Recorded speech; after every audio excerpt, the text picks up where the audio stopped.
episode 2. It seems like it's been a year since we did the first episode with my partner in crime, John. It's been a minute. But we got 2 other additions. They're a little shy right now, which is why you just see the red block and the brown block. But that's okay. Man, trust me. If you want people to come back to your stream, you do not want to look at me right now. Oh, that's so. Don't do that to yourself. The person that was just talking was Gamer X. Gamer, tell the chat a little bit about yourself that doesn't already know you, even though you're with us quite often. How you doing, chat? I am Derek, aka Gamer X, aka Gamer Direct, or just plain Rec most of the time when I'm playing. But Gamer get right. Yeah. Yeah, I'm a frequent watcher of Cyber and of course of John. I've watched all their stuff. I'm usually in the chat, FGC person, but I'll get around to a bunch of things. People probably see me, and when they see me, like, oh yeah, I do know you. I've seen you, so I get that a lot. Well, first of all, this man said he frequents the streams.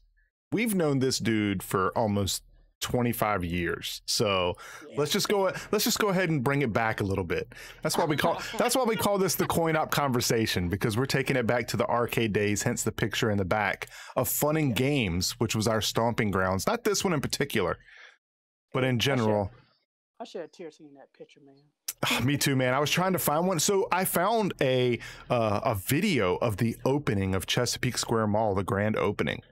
And the arcade is there. And I was like, oh my God, I wish so I was going to do like a little, I don't know, reminisce watching the video, like a react, but it was a newscast. So they didn't really show a lot. So I don't even think they went into the arcade. So it would be like, oh, pause, there's the mall. Yeah. So anyway, but also with us is Vegeta, AKA Marvin. So tell us a little bit about yourself, sir. And yeah, go for it.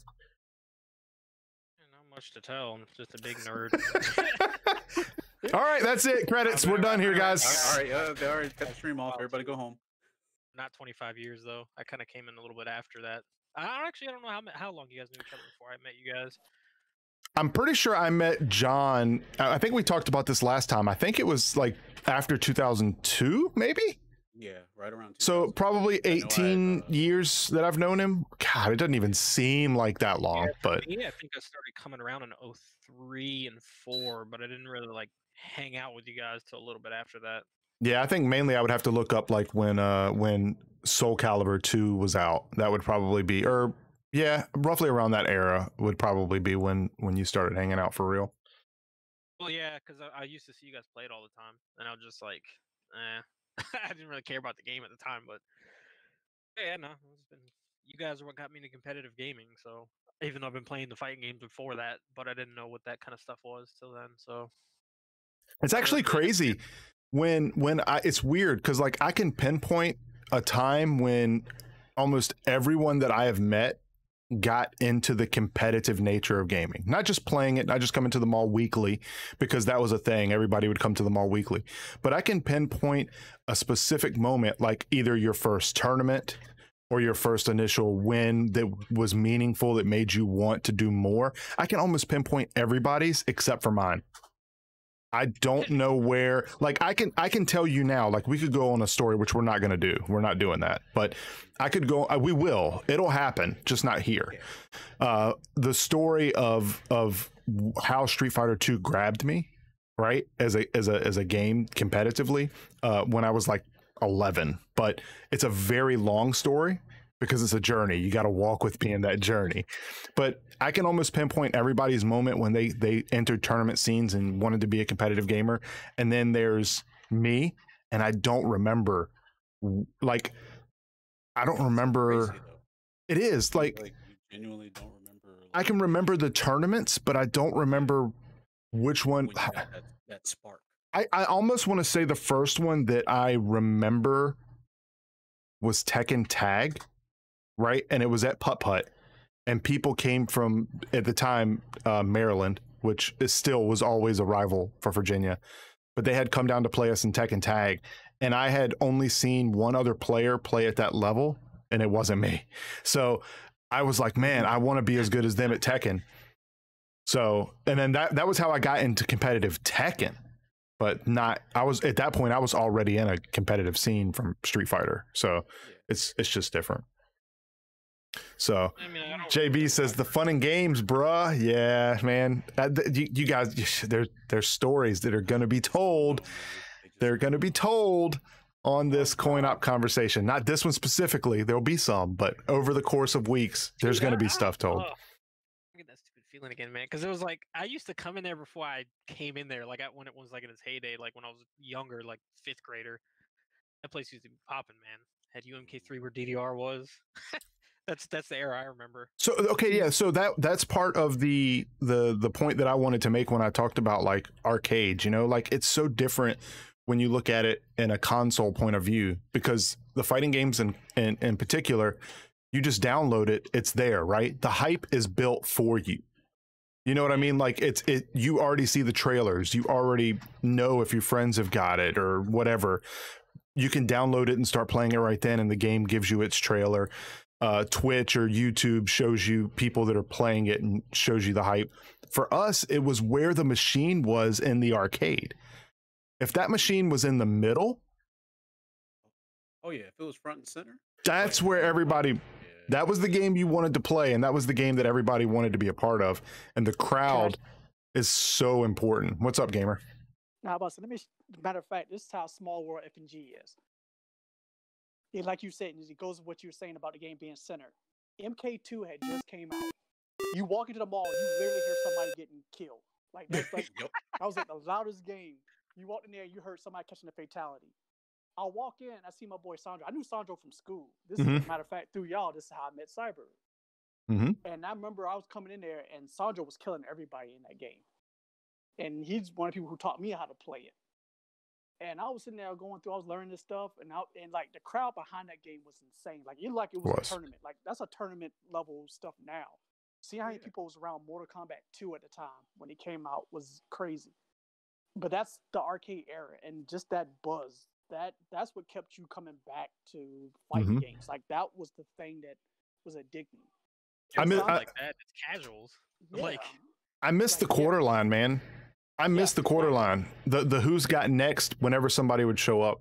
I really miss that. Like that showed you. It showed you two things. It showed you how popular the game was, right? And how, you know, how many people wanted to play it. But if you were the one winning, it showed how many people wanted to beat you. Yes. It showed passion. It showed a lot of passion. Because it was like, you put your quarter up, like, number one, that's your money. So you want to hold on to that money and keep playing. And number two, you don't want to get pieced out, but like in front of a crowd of like 20, 30 people. It's not like playing in your bedroom. You can't pull the plug on that loss. No, there was no rage quit in there. No. Nah. I mean, there was. Well, there but- was. There was. No, there was plenty. Te- You had to Your take little that hate walk mail. of shame. You had to take Yeah. that walk of shame, dog. Like you had to go to the changer. All you heard was That's I said it. I said it before. I think I said it last coin op conversation, and I'll probably say it until I can't remember to say it anymore. But I never wanted, like, people always had money matches, right? They were always like, oh, you know, play me for $5, yada yada yada. I never wanted that. I wanted you to have to go get more money to play me. There was no more satisfying feeling than watching the person you beat sulk, salt, and step all the way to a change machine to put their money in it, to have to walk all the way back and then wait in the quarter line for their chance at you again. And you could feel their eyes on the back of your head, Or hear their voice, changer. because they would. Here's what you would hear in the background after they lost to you. This guy's freaking cheap. See, that's all he's doing. That's all he's doing is throwing that fireball. He don't do nothing else. I don't understand how he keeps beating all these people. That's all he's doing is throwing this fireball. Oh, he's gonna jump. Of course you're gonna hit me out of there. Or are you gonna let me get up? You gonna let me get up? Or you want to throw somebody? Let me get off the ground, man. Let me get off the ground. Yeah. Oh That's my all God, you I can do. gotta call You're out, so dude, cheap. like, See, the funny part for me was, like, I was never that guy. I didn't mind because I was going to spend money anyway. But literally three people in my gaming life made me feel that way when I went to the machine. And I don't know if I know you know them all, especially one. The biggest one was Psy. Like, Oh. I wasn't big into Marvel 2, but Psy made me that big get good just cause the trash talking me and him did back and forth Yep. made me like I hate losing money to him. So I miss back to him. I miss that dude so much. And when I say I miss the old him, because I talked about it before. I played with him recently, and his mindset is a different person, and there's nothing wrong with that. He's just grown in a different direction. But yeah, he was one of those people that their game was trash talk. Yeah. His execution was okay, but his game was trash talk. And when you played in the arcade and you played joystick to joystick and you have somebody just constantly talking in your ear, there's no mute button. No. There's no mute button. Can't take the headset off, dog. You can't turn the sound down. You got to take it, and you got to get over it. There's so many times back then where people would they wanted to see you fail so bad when you were on the sticks that they would just yell at you the entire time you were playing. And it's not like there's security at an arcade that anybody's afraid of. You know what I mean? It's more or less, it's mob mentality. And if you were good, everyone hated you. Oh, yeah. See, Psy. Doesn't matter how cool you were. Everyone hated you. You were taking their money. Like I said, like they put their quarter up. That's their money. You know, that's their hard-earned money. Or, you know, mom gave them that money to go play in the game, and they just took it. Now they can't play nothing. So thanks, Seiko. It was him. It was the weird guy when I played KOF. The weird white guy who I thought he was Yuri. Like, I hate losing to that dude. Like, I got good because of him. And he was the one that gave me the name Gamer X because he would see me. He had a backstory for everybody who he played. Oh my god. He made up his backstory for everybody. It was weird. Like, he saw like I would sit down. He was like, "Oh, I'm playing the Gamer X, the guy nobody knows." Wow, he created your origin story. Holy. But that's what's so good about the arcade, though, is that like people dude. Like stuff like that. Yeah, like. And the last person was Seiko can appreciate. The last person was Big Word. I hate losing. Word. Word would talk so much trash. Do you guys remember when we went up to Maryland and I beat Word with Raven on the big screen? He was so mad. He was so mad because he talked so much trash, and I was like the most well-known player from our area in terms of like, you know, I've been playing a while, but I was not the best player. And I beat him with Raven. He was so mad. I think I hit him with like the counter attack with my back turn, and he was playing Wang, I think. Yeah, whatever. I think you're right. Yeah. I think I've heard about it. I didn't see it, but I heard about it. I think it was Word. I think it was Word. I think it was. It was either Word or Turk. It was one of the two. I think it was Turk. Matter of fact, I think it was Turk. It was one of the two. No, if he was playing Wang, then it was one of those two. Yeah. They're both well known for their trash talk. They were good at trash talk though. Oh yeah. That's one thing that I don't know. He's got that old man trying to teach you something trash talk. Turk just talks trash. Like true. That's facts. There's two different levels, but so. Before we get back into the coin op conversation, I randomly caught up with Vegeta at a Target. Oh God. I rolled up to Target and I'm like, that's Vegeta. Dizzy was like, no way, there's no way you can see. We're all wearing masks. How do you know that's him? Oh, I know Vegeta. No, it's very distinct. I've seen that walk before. Right? So I follow that dude to the electronics. I'm like, what's up, Vegeta? Right? But besides that, fellas, tell us, how was your holidays? How was your new year? What did you do? Sound down the circle. Neo, go first. Well, I mean, we didn't do a whole lot. Which holiday were we talking about? Let's just go Christmas into New Year's. Go ahead. I mean, Christmas, we just had the normal thing with me, the wife, the kid, and father-in-law, and we had the normal day thing, open the presents.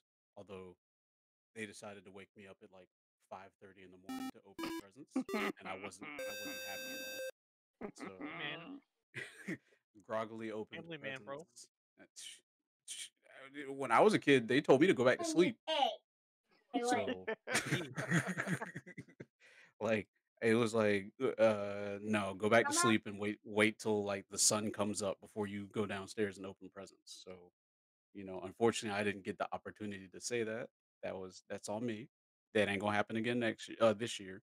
So, yeah, we had to, the normal thing, open the presents, and then I carried my ass back to sleep till about 10 o'clock. Then woke up and started the rest of my day. Um, then when we got to New Year's, just kind of same thing, just kind of hung out, didn't really do a lot. Right. You know, I was the only one who stayed up and actually rang in the New Year. Everybody else tapped out. So it is what it is. But overall it was really good. I got a lot of things that I mean, it wasn't really things that I was asking for because I don't really ask for anything. I just if there's something I want, 9 times out of 10, I just buy it myself. Yeah, I But just wanted the kids taken care of. That's all I wanted. yeah, exactly. So wasn't Exactly. really a big thing. And then that's pretty much it. I got you, gamer. How was your holidays, sir? Pretty much the same. I had niece and nephew came over. I made sure they were happy, and they loved their gifts to death. So that made me happy.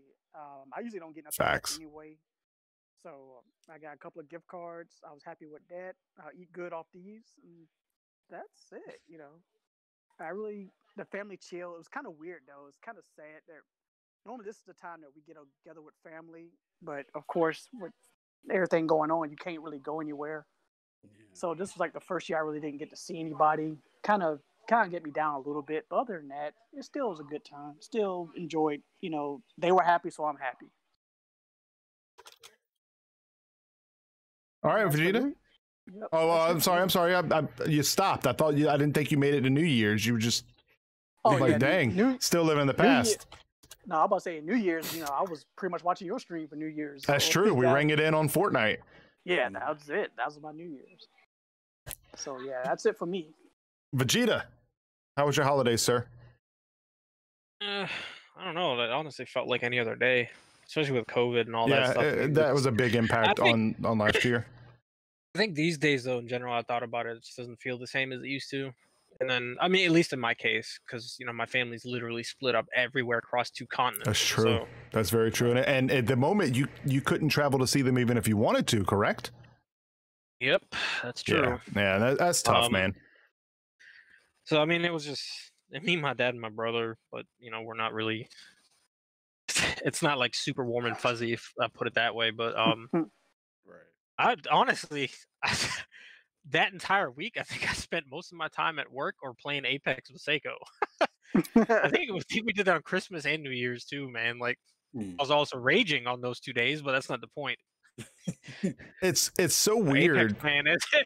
It's so weird when you look at the holidays because most of us gamers, right? A lot of us, even though I'm very open in a personality, a lot of us are introverts in terms that we're okay with sitting at home and literally playing games. But over the holidays, that's when we all would get together with our family. And this year is different because family and friends is not, it wasn't really or last year was different. It wasn't really an option. So it did hit different for me then. But ultimately, for me, my job was still around. So COVID didn't affect me as much as it did other people. But it was definitely something that obviously impacts us all at a level that the holidays makes it more noticeable. Exactly. Right. So what'd you do for New Year's? Nothing different. I was just hanging out, thinking about a bunch of stuff I wanted to do for the entirety of next year. Not like a New Year's resolution, but just kind of just a checkpoint, just high time to implement some things I've been thinking about doing. Speaking of which, and, we're on it. So did anybody make any New Year's resolution? Chat, hit me up now if you guys made any New Year's resolutions. Guys, did you have any New Year's resolutions? Not really. It said survive. No, that's fair. That's a tough one. You got to be careful though. Most people break their New Year's resolutions, so you hold on to that one, my friend. You hold on to that one. Yeah, I stopped a long time ago. I realized a long time ago I'm never gonna stick to it anyway. So matter of fact, I started doing the opposite. I'm saying this is what I'm going to do, so that way I do the opposite. So maybe I actually get something done. Let me see if that works. So I'm gonna eat more. Eat more. I I said what I'm going to do this year is I am actually going to focus way more on this channel. I'm also going to focus on the YouTube aspect of it. And that's what I mean by that is this here, for anybody watching this now, if you're going to enjoy this content or want to see more of us do this, for a fact, for the near future and hopefully longer, me and John will always be here every Tuesday. We'll probably try to start every Tuesday at 9 p.m. if that's cool with him. And then the two guests that we have here and potentially more, if they're available, will also be joining us. And we're going to try to do, what we're going to do is we're going to talk like we're doing now. We're just chilling. And we're going to talk about the arcade days. Trust, we are not going to run out of material, guys. It's not going to happen. No. I've got too much that I've forgotten about that we're not going to run out of material. There's way Oh, too dude, much. I mean, yeah, I got. like I Oh, said, God. like you said, me and you've known each other for going on over almost 20 years. Yeah. Like, there's way too much content there. Yeah, Like, we 20 could do 20 this for a years. long time. Yeah, I could do this all day. 20 years with Neo, know. at least 15 with Marvin, coming up on 30 with Gamer. I have friends that I have known longer that have not shown up on stream yet. So Mhm. there's plenty of stories to be had. One of the things that I do want to talk about with this is let's talk about an arcade tournament day. Is there a tournament that all four of us were at other than final round together? Mhm. I mean, well, it pretty sure depends. we I were mean, all talking about But- majors, locals, because we've been I know that we traveling did deep, like, locals, but Gamer was always like, Oh, majors. I know we did V I'm time. Yeah, I was gonna say V Yeah. time is probably the only other one that all of us were at the same time. But those were console at that point. yeah. yeah. I don't think we. If we're honestly, I talking don't think we arcade did. tournaments, it would only really be locals because by the time I Yeah. came on the scene, it was already shifting to console for stuff because they had it on console, like Tekken and Yeah. all that. And that's unfortunate. Yeah. So, all right. Yeah. So, John, tell me about your first tournament experience. Do you remember your first tournament experience? Now, are we talking major or? No. local? Just throw your first tournament that you remember. Probably like the friggin' Blockbuster tournament for Clay Fighter. Yo, this man Yo, said man. Blockbuster video. Yo, Yes. Oh, You- man, you you don't got you're- Doc's title? That's what I'm Right? saying. Was it 1993 or 1994? Did you back to Something like back? that. No, I didn't. Clay Fighter? Who'd you play in Clay Fighter? Wait. Don't tell me. Mm. Ichabod Clay. Nah. No? I give you Bad- one. I give you one more guess. One Bad more. Mr. Frosty? Frosty. Nope. Uh, Blue suede goo. Oh my I- God, I that was must say, literally in my head, but I couldn't remember his name. So I I'm said not- Ichabod. Yeah. Chad, if you don't know Yeah, what that Clay was- Google is, Google it. Gosh. I love think that game. It's so was- bad. I think it was the 33 and a third one. Yeah, that because I was the think that was specific to one that was the- Blockbuster. Yeah, and that was their tournament standard or whatever. And Oh then they my had, goodness. after that, they did Turtles Tournament Fighter, and I think they had that one as one of their tournaments too. But yeah, that I- was my first I actual kind of remember those. tournament thing.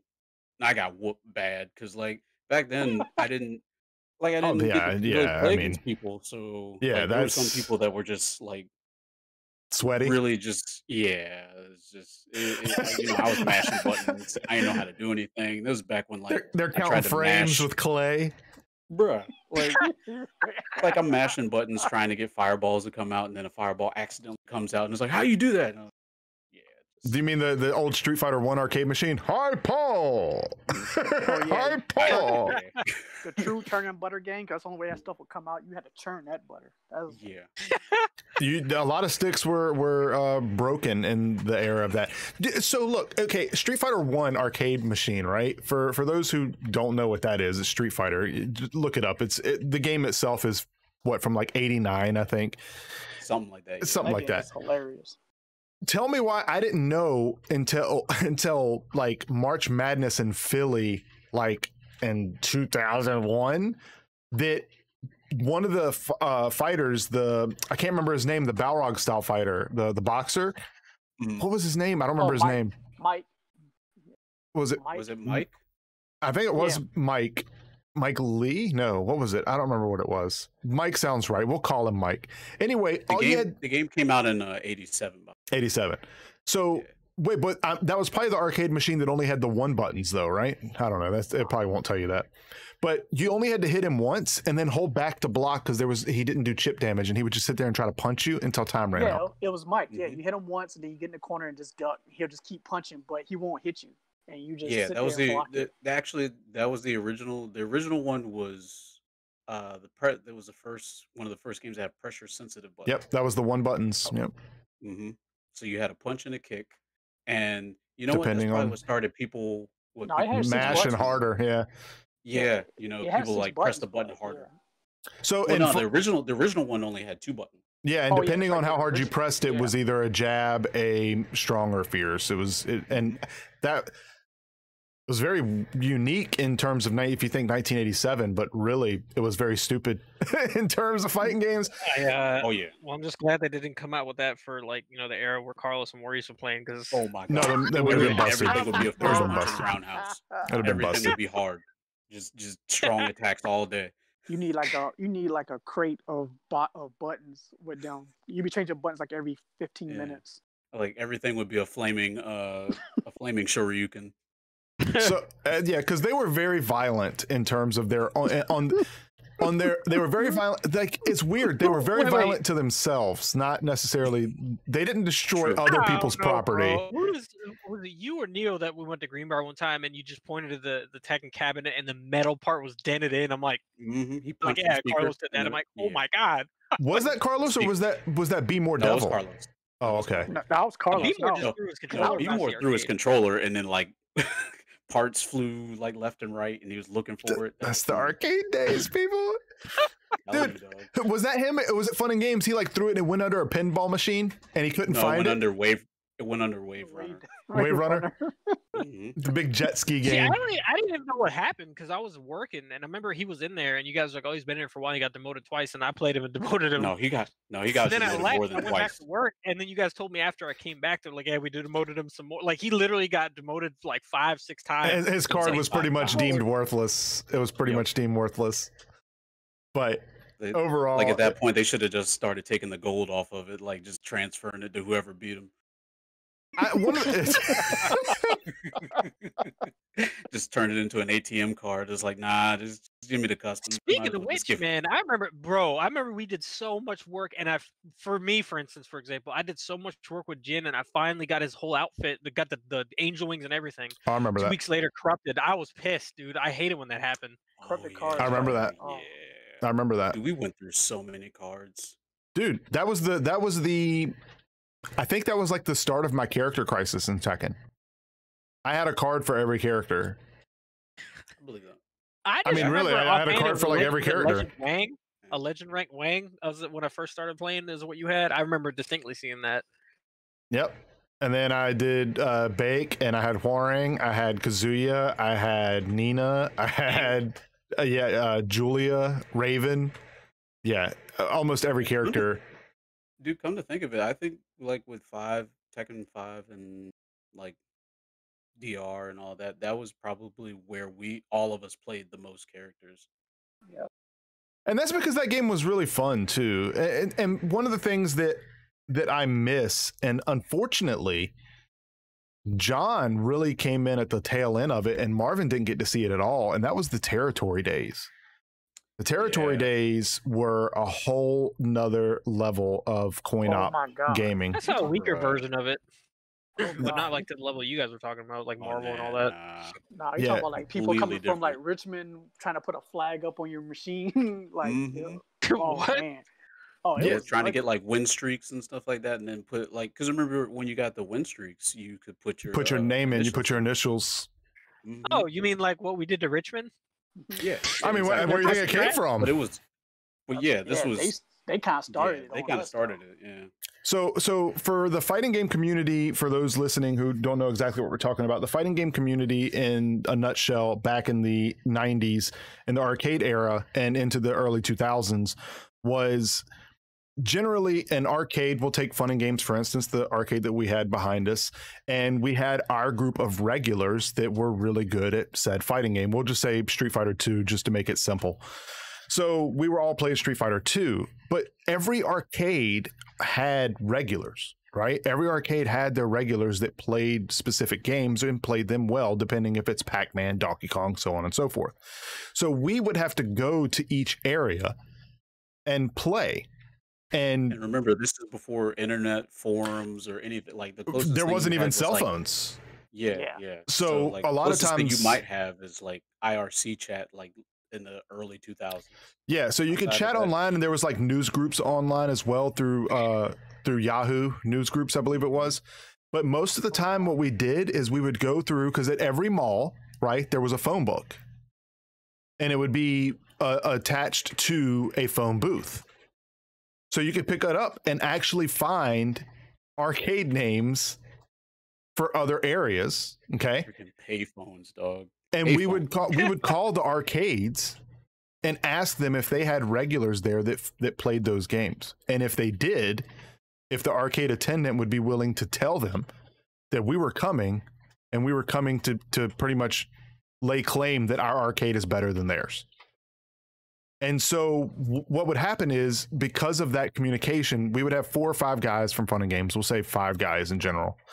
And then we would go to another mall to let them know that we're coming. But because the internet, there was no internet, no phones, we would have to leave somebody behind in case they showed up there.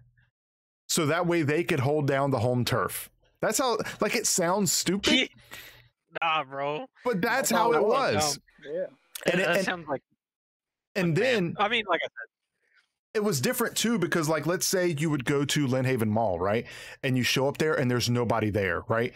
So then you're like, your day's ruined, right? Unless you want to go to another mall or another arcade somewhere and try to find someone. But generally, you would wait about an hour. You would sit there and play, wait for the quarter line to build up, because you would have your mall scrubs, which are the people that come in to play the game, that just frequent the mall but aren't very good at the game, but they'll play a few rounds and at least keep you busy. But then you would start to see the regulars show up, and then you knew you were in for an entertaining night when all of a sudden the regulars from another arcade showed up. So if you're at Lynn Haven and you're playing the Lynn Haven crew, right, you get third partied by the Coliseum crew. Oh, it's on. Like, at that point, you're creating memories, right?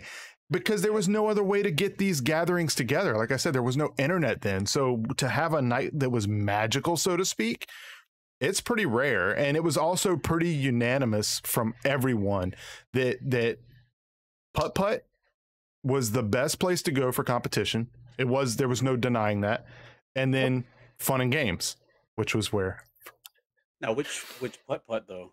Norfolk. Newport News never had a shot. If anyone from Newport News is even remotely listening to this podcast now, later, or wherever, they did not have a shot. They got better from playing with us, and that's fine. I have some really good friends that I've met from Newport News, but they were not better than us. Yeah. They got better playing, sure. And they didn't like when Norfolk went under, right? And we went to Newport News. They did not like us going there at first, but slowly they came around and eventually let us throw tournaments there and things like that. And like I said, I've met some super awesome people from Newport News. So it's not like I'm talking bad about the people, but no, they weren't better than us. Norfolk Putt-Putt honestly had legends there. And I'm not saying that, like, if you're watching this and you don't know what I'm talking about, from the Street Fighter 2 days, they literally had legends there. It's amazing. And I miss those days. Well, the best part also is that people just randomly show up from different areas. Like Maryland would show up, or New York would just show up. You get the back call, "Hey man, so and so just came down from New York. Man. Get a bus going, drive there," and you tried to get there before they left. So like the arcade attendant, or in this case, we'll say, if it was like Putt-Putt or something like that, because they were so renowned for having good competition, that they would try to keep the people there. They'd be like, "No, they're coming. Don't leave." Then the people would be like, "Hey, we got like 2-hour drive. We're not." No, they're coming. And we'd literally walk in and, with Jack, like, "Oh, we're coming in. Quarter on the machine. What's up?" It's so stupid. Exactly. It's so stupid. But it was like a blast. Some WWF, like some WWE stuff. Like, no, it really was. Music. Oh no! It was. He walked through the door. Yeah, because I had what I had was like a very watered down and kind of like ghost version of it. but then all the stories you told me about the when it was like in its prime, dude. I was like, oh my god. I'm like, I keep feeling like I grew up in the wrong era. Like I was just a little bit too late because Yeah, I that mean, sounds like an environment I'd love, man. Because that's still how it feels to me when I got onto the scene. Like, well, like the crazy part is like I was kind of part of it, but I wasn't. The during the time when like Norfolk Putt Putt and everything was really big, I was more playing DDR than anything. So Hmm. like, say this was maybe like 2001, so I was still in high school and everything, but I was more playing DDR. But we would still be at Norfolk Putt Putt when like I said, easily like 40 to 50 people would be there. So imagine 40 to 50 people coming there to a freaking mini golf place to play video games. There was no one there playing mini golf there. I promise you. That's well, unless they Yep. were bored or like waiting for Or like some games where family they I brought their never. girlfriend or something. I went there for 20 years. I never played a game of mini golf. It No, see, never it's happened. It's not like Neither did I. Now think about it. It never I happened. mean, I've And do the experienced that, but I haven't I wasn't aware of yeah, I'm saying the exactly. organization as far as the fighting games, but I've been around places like Funscape and like arcades and Yeah, stuff when that happened. I just wasn't privy to what scenes were or anything like that. I just wanted to right. play. I just thought it was crowded. Yeah. And like, dude, we would be there from anywhere to like 2, 3 o'clock in the morning, just and they would let us stay in there just Yeah, because. even after hours, they would Yeah, let us stay there and play. I could say that now because whatever, they're closed. Who cares? Gonna make it exactly. They gone. What does it matter now? Yeah. But yeah, no, it was so.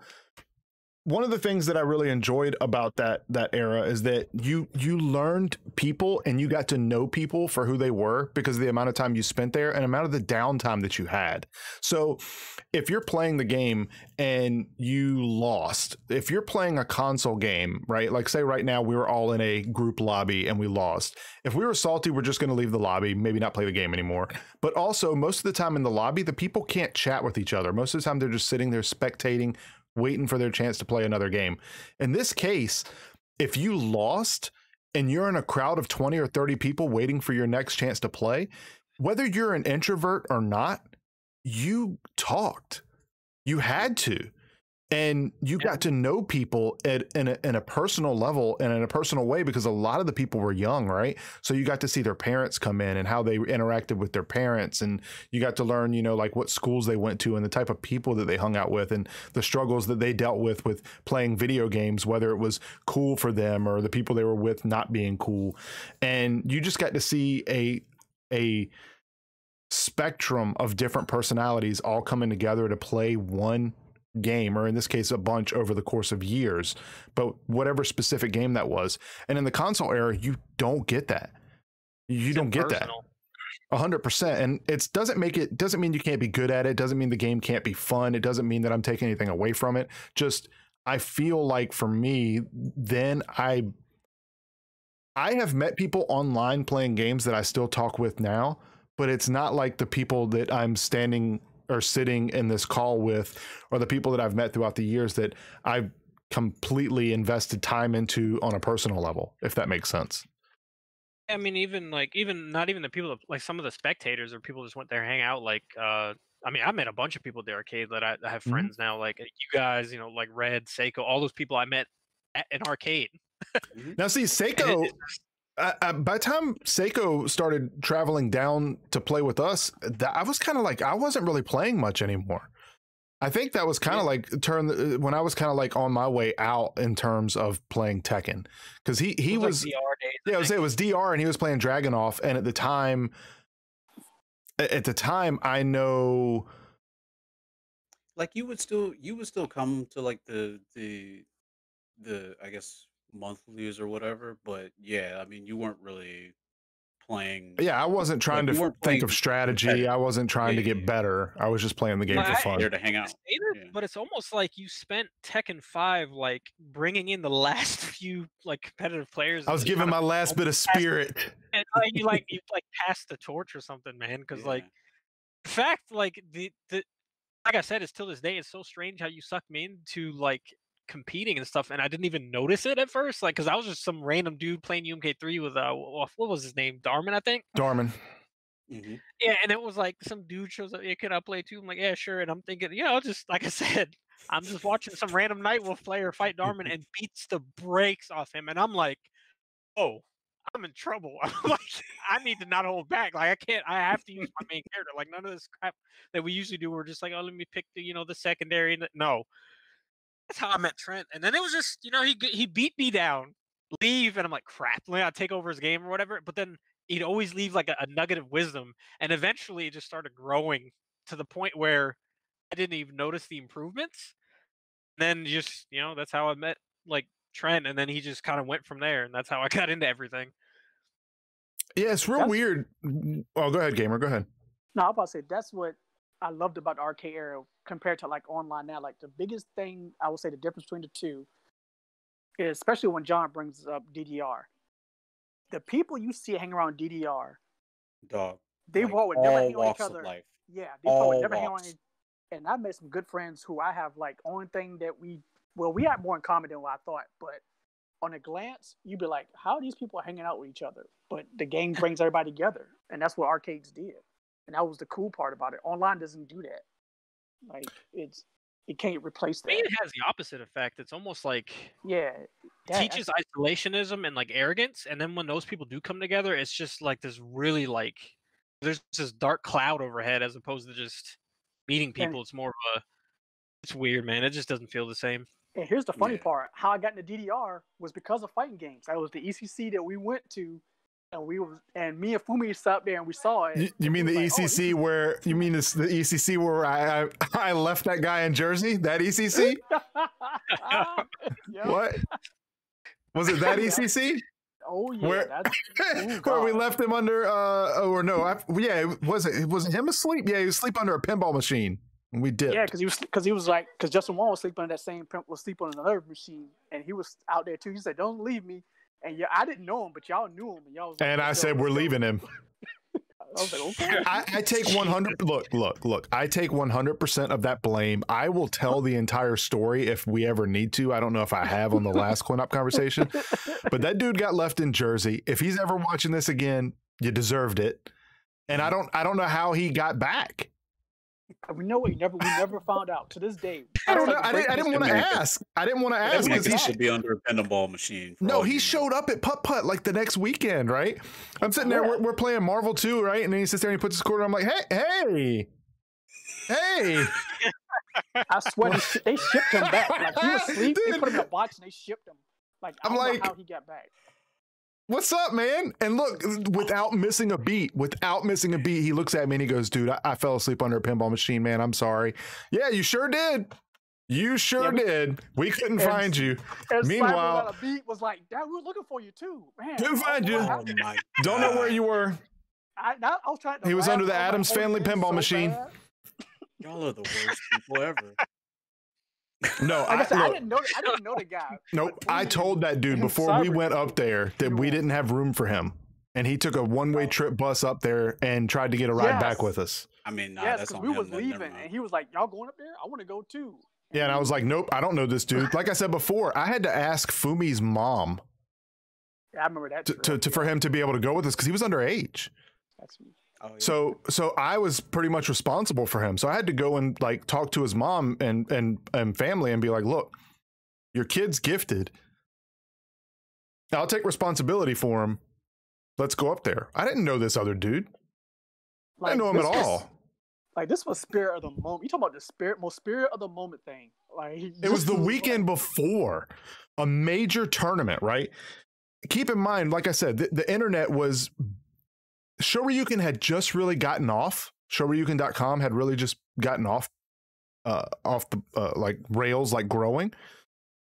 But overall, the internet was still not a big thing. So when we heard about this tournament, super bare bones at that point. Yeah. So when we heard about ECC, it was ECC 6, I believe, is what it was.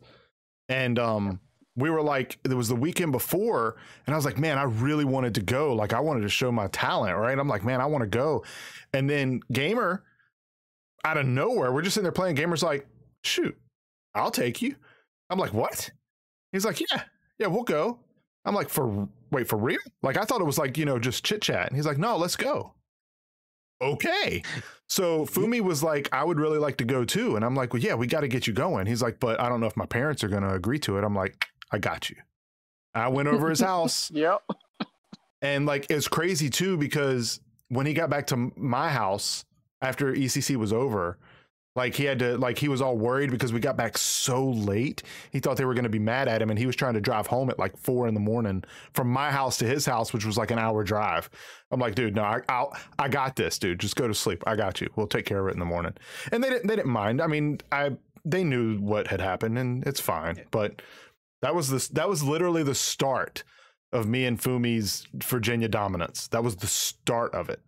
Because we learned so much from that tournament. Before that tournament, we were good, but we weren't the best in the area. The best in the area at the time in Marvel 2 was a guy named Omar, who, by the way, is the Street Fighter legend I was talking about prior. He was easily the best Marvel 2 player we had, and he used Ruby Heart. And he was the best Marvel 2 player we had. So that should tell you where our skill level was. To this day, I still use a team Omar. Ruby Heart. And Ruby Heart was not a top tier for the people who kind of know of Marvel, but like don't really play it. Ruby Heart was not one of the top tiers. No, so he did. He was very good, and he played Ruby Heart Cable Commando. So realistically, it was Cable Commando that was really good. Yeah. That's my mess around team, though. That team is so fun. Well, I mean, it is fun. Yeah. You gave me my team, and that was Blackheart Cable Commando. That was like, all right. So the workhorse of that team is Cable Commando. Everybody, the lead off is just throw whoever you want in the lead off position. But so that's when we went there, and we had such a bad, like it's horrible because that was such a bad trip in so many ways, but it ended up being one of the best trips that I've ever had. Does that make sense? And that's what makes tournaments so great, just a journey. Because we got there, remember we got there so late. Yeah, the arcade was packed. Like people was out there playing. That's what I was gonna say. Is like just like during those days, just even the road. I mean, it was road trips. We were just road tripping to go play video games. Don't nobody do that anymore. No, actually, I think we had to find a place to stay that night because I had to sweet talk somebody to Sheraton so we could stay there. Dude, it was bad. It was bad. We went to 2 hotels because NASCAR was in Jersey, and NASCAR was there as well. And like I said, we didn't plan this trip. So we got to the first place. I think it was a Hilton, right? Because every other mom and pop hotel motel that we stopped at, no, their light wasn't even on. There was nowhere to stay because of NASCAR. And so we got to a Hilton, and they were like, look, we're booked, but our sister hotel, the Sheraton, has rooms. They even called and they said that they had rooms. So we drive there, and Gamer was driving. So when we got there, me and Fumi got out to go in and get a room. Now, keep in mind, Fumi wasn't 18. He's not booking a room, right? So now I'm going in, right? So I'm going in to get this room, and we're wearing gamer clothes, right? We probably hadn't showered in a couple days. That's just realistic, right? So we go in there, and I'm like, look, we're trying to get a room, double bed, whatever. I'll sleep on the floor. I didn't care. It was whatever. And they were like, yeah, we don't have any rooms, right? You don't have any rooms. They're like, yeah. They were looking at us. I'm like, we got money. We just couldn't stay anywhere else. And they're like, no, we don't have any rooms. So me and Fumi had to walk out, and Gamer went in there and ended up getting the room. We're like, are you serious? That's crazy. They weren't gonna give us a room. I mean, we looked rough, and it was like 4 a.m, but we're like, come on, people, are you serious? And I mean, this is like I was gonna say, this is back in the days when like you got a hotel room and you had like 10 people in there just to like split the cost because ain't nobody had no money. That's facts. That's facts. But that trip overall was absolutely amazing, and I would like to actually go in depth with that one, but I don't think it would be right to do it without Fumi. So we'll have Fumi on here, and we'll tell you that guy's story. It's amazing. The March Madness story is amazing too. That's the one where we took Max with us and potentially was watching adult material in the bathroom. We're not going to talk about it here as a family-friendly show, but it was bad. It was bad. Did we even as just running water? Yeah, that's literally yeah. I'm trying to think. Like, did we have any? I don't know. I think the only thing I can think of that was memorable for our core group where all of us actually went was it was final round 10. I think when the entirety of FNG and like some of Newport News, we all went. I think that was the one that we had like at least to me that we had a mass group memory from, because so much happened that weekend. The whole Justin Wong getting turned away, trying to skip the line. I got DQ'd while I was 3 hours after my match was supposed to happen while I was gone. Trent got put in the tournament 3 times. It's 3 different people. I remember that. Oh yeah, I remember that. Yeah. We were dying because we're joking on something. We're in that van, dude. It was. I remember that. That was when Jamel was with us, and Conrad Birmingham. Yeah. For whatever reason, that Conrad Birmingham. I don't know. I don't know why. I don't know what it meant, but that was all of a sudden that was the thing the whole way back. Dude, and we were dying the whole way. That's what I mean. You don't get that stuff anymore. Short because we were having so much fun. Like I was like, "What? We did this 8-hour trip already?" Like, yeah. It didn't even seem like an 8-hour. Like it was over in like 30 minutes. Actually, dude, that tournament had a lot happen to it because it was like. That was crazy. Yeah, and then Trent, what happened to you? It was like you lost and they put you back in. So here's what happened. I don't know what I don't know. There was something happened in the tournament brackets. I don't know. It's not my place. I go there initially to play Marvel 2. Now keep in mind at this point, final round 10. I don't know. It had to be 2009, 2010. 2009 or 8, something like that. But I hadn't played Marvel 2. It was right before I went to Evo, so that was like 2009, I think. Yeah, so I hadn't played the game. Like I said, 2002 was when I really stopped playing it. So I went there just pretty much to just enjoy the games, and I won a couple rounds, and then I lost. And the person that I lost to was okay, shouldn't have beat me, but he was okay. And then the next person I lost to, because it's double elimination, was actually really good and made it to the top 8. So I was okay with that loss. That's okay. But after I lost, I was licking my wounds. I was okay with it. We're all walking around having fun. And then I hear in the pool area, and what I mean by pool is not a literal pool. I mean a pool of people that is waiting for their next match. Cyber Ninja. Remember, this was during the time when there were no pools. It was just paper brackets. That's true. Yeah. Paper bracket. Yeah, of like 128 man. That's facts. So they yelled my name, right? And I'm like, yeah. They're like, your match is coming up. I'm like, and what? They're like, in Marvel 2. I'm like, what? I'm like, did the person that beat me like quit? I'm like, what happened? They're like, no, your match, you haven't played yet. And I'm like, oh yeah, you're right. I haven't played yet. Right? So I go play, right? I'm looking at it. So I had Cyber Ninja. The first time I was there, it was Cyber Ninja, right? And it was spelt correctly, and it was me. This one was Cyber Ninja with a C. I don't know that there was another one there, but they made like that. I went and sat down. Anyway, I could have beat the guy, but I thought it would have been wrong. So I purposely lost, and I didn't play my losers match or losers bracket match because I'm like, this is wrong, right? I shouldn't be doing this. So I'm like, whatever. I let it go. And then like another hour goes by. Cyber Ninja, your match is up in Marvel 2. What are you talking about? No, it's not. I've literally lost 4 times, guys. And they looked, and it was Cyber Ninja with a dash. And I'm like, what is going on, man? How is this happening? So then I really thought, I'm like, you know what? Should I just really play this out?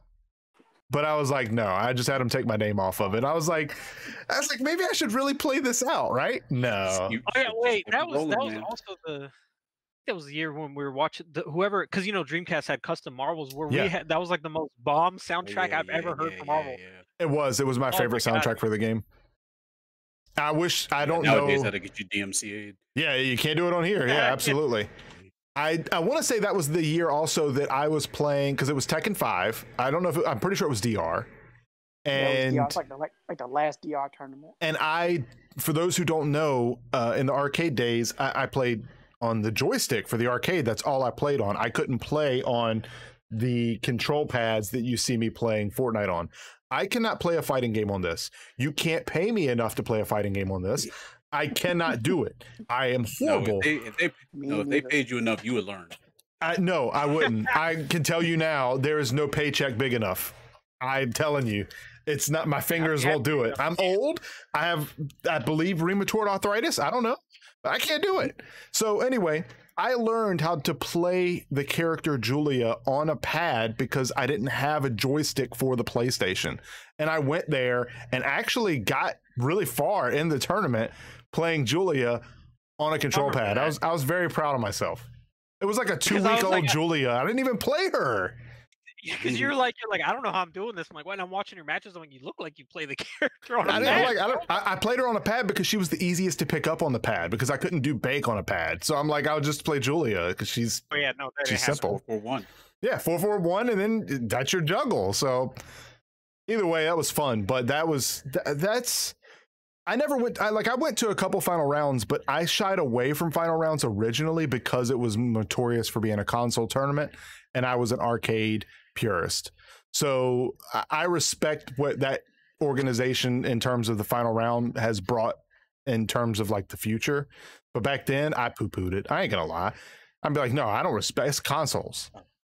Consoles It's for scrubs. You got to play arcade only. That was one of the best quotes from VTOM. It was, and now, yeah, whatever. Whatever. It is what it is. So, while we are winding down, give me a arcade story. Don't care how long, but give me an arcade story that you can think of off the top of your head that you would like to share. It doesn't have to be Tekken related. It could be anything, but just something that you remember that you would like to share with the Cyberverse before we dip. Marvin? Sure you guys so volunteer me, bro. What? Voluntold, baby. Voluntold. You're on our show. You're in our domain. You see my avatar? I don't care. Anyway. No, but there's two I can think of off the bat. One of them is based in not so positive emotions, and the other one was one that I got suckered into, but ended up being like one of the best days I've had. So we'll go with that one because Jin Master's a douchebag, so I'm gonna deal with that. Absolutely. So I remember that can be said on this stream. He is. If you're watching this, you're a douchebag. But so a better memory is so we all know that I'm pretty intense. I guess less so these days than I was back then. When I play games, that's just part of my personality that I've slowly come to accept. Like Vegeta in real life. Sometimes. Yeah, that's what Jitney calls me. He's literally like, you are that character, or you are Jin. I'm like, okay, whatever. I'll accept it. But so I went to the arcade one day, and I want to say it was on my birthday. I was like, yeah, I'll just hang out there. Or is it before it or something? I think a day before. Something like that. I don't remember exactly. But I remember it was Trent, I think Neo, and I can't remember who else was there, were playing me, but you guys were doing the stuff that would typically piss me off on purpose to distract me because I'm like very observant. So I got irritated, and then Trent's like, oh, we got to go to Greenbrier. I'm like, why do we got to go to Greenbrier? He's like, oh, they were talking trash, and then we just got to go over there and show them what's up. I'm like, oh, okay, cool. So I'm ready irate. So I'm like, I want to go take it out on somebody. So I'm like, gotta hold that territory. Yeah, so we go out there, and we go to the arcade, and Wayland. I mean, all of F&G is basically there. And I play one match. I forgot who I was playing against. I think I beat him once, and then I played the second match and lost. And you're like, oh, well, I'm really hungry. Let's go eat. I'm like, what? Because at first I'm like, why are we leaving? We just got here. And then we go to, was it Fuddruckers, right? Yep. Everybody was in there, man, because you guys did that on purpose to hide the fact that you're basically doing a surprise party for me. I'm like, you motherfucker. I was so pissed too. I just want to go back and play. And then I walk in and I'm like, what is everybody doing here? And then I figured out, but I won't lie. I think that was one of the best birthdays I've had combined with an arcade memory because of how the night turned out.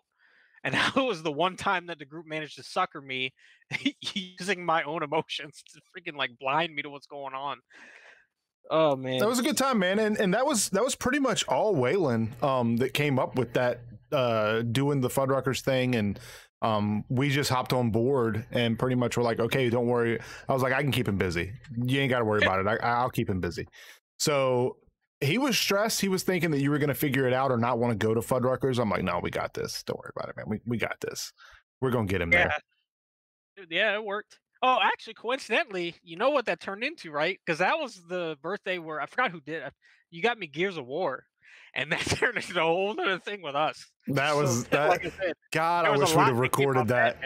That was good times. If was the thing back then, I 100% think that would have been the most. I still think it's hilarious that people, when we tell them the scenes where you had to get through the dark, and they're like, the second after, like, I tell them that all the time. They look at me funny. They're like, "You did what?" I'm like, "Yeah, we didn't know the barrels existed till like a year later." Yeah, we had no idea. We made it through there without using because the things attack you in the dark, and you shoot the barrels to light up the area. We didn't know that, and we made it from point A to point B, where you're supposed to take stops in between. We made it through there without that, and I had no idea until way later that, oh my God, it was like not even. I think we accidentally shot a barrel or something, and it was like, oh. And we're like, are you serious? I didn't know that. So we basically did a speed/hard run without actually realizing it. We had no idea that it was plausible.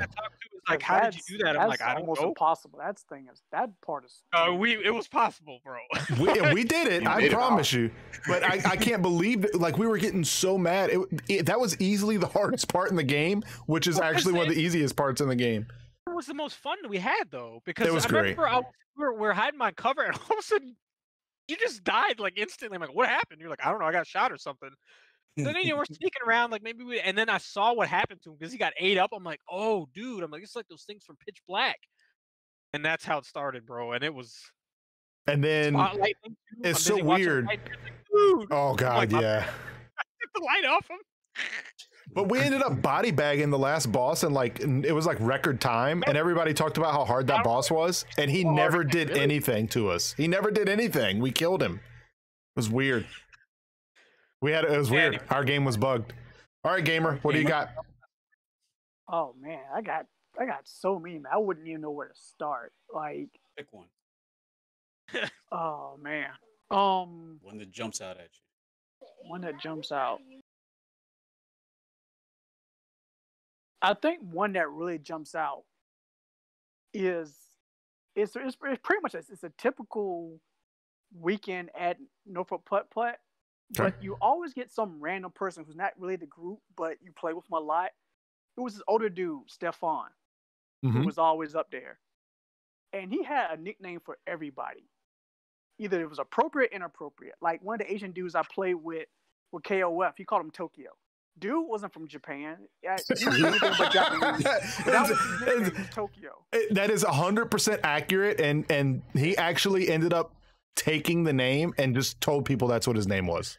Yeah, he just wrote with the name. But he played Juggernaut in Marvel too. Go ahead. Yeah, he did, and that was the thing. I was about to bring that up. It was just him playing. Like that was like my thing. I knew it was gonna be a good day. If I walk in and hear him say "Ha Juggernaut punch," and I hear him say that, I knew I was in for a fun time. That guy is people like that made the arcade experience so fun. Now you can't get that online. Just seeing some random dude just. And he didn't know really combos or anything. He just had fun, and he made the game fun. And he was as casual as I don't know what, but he was just so funny. The way he cracked on people and the way he talked junk. He knew you could beat him, but he didn't care. He would still talk trash to you. And that's what made it fun. Like, you can't replace people like that. Like, that's my memory of it. Just walking in here and him. He'd be laughing. Come over here, Tokyo. Let me take this rocket punch. Come on. Rocket punch. Dude was great. Like, I miss people like that. Like, that's why I miss arcades. Yeah. What do you got, John? Well, to kind of piggyback on that, I remember when we went up to not Richmond, VCC Fun and Games, and we were running the machine, turned the professor into our ATM. I heard about that. I mean, that dude was he was trying to money match everybody, and I mean, he might as well just open his wallet out and just dumped it on the machine. We took that man's money. He got some more money. We took that too. It's like, dog, like I said, he was an ATM. It's like, how much you need, and like that was the only time.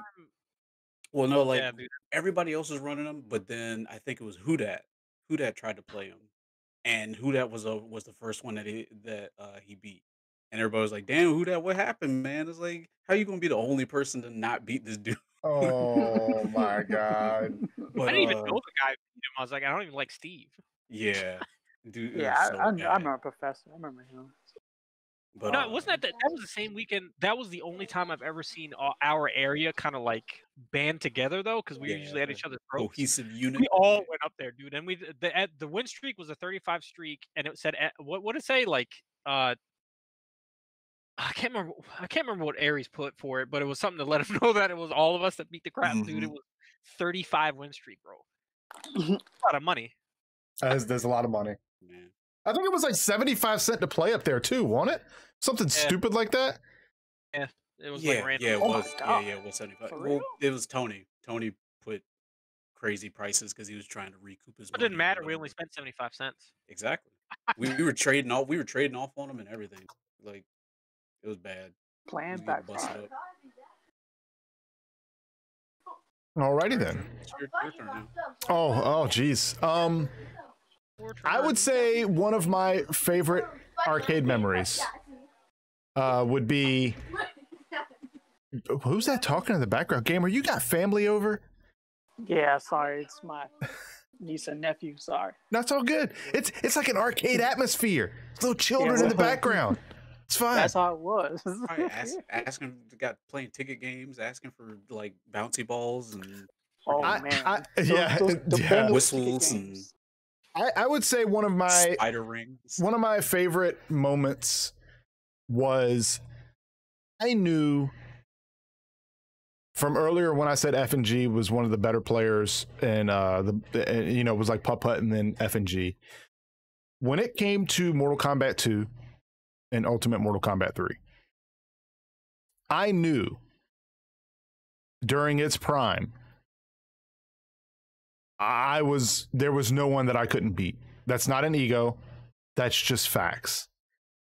I knew it then, and I never really had the opportunity to prove it because tournaments weren't widely known then. But everyone that I played lost. They lost. And if they were good, I would adapt and beat them.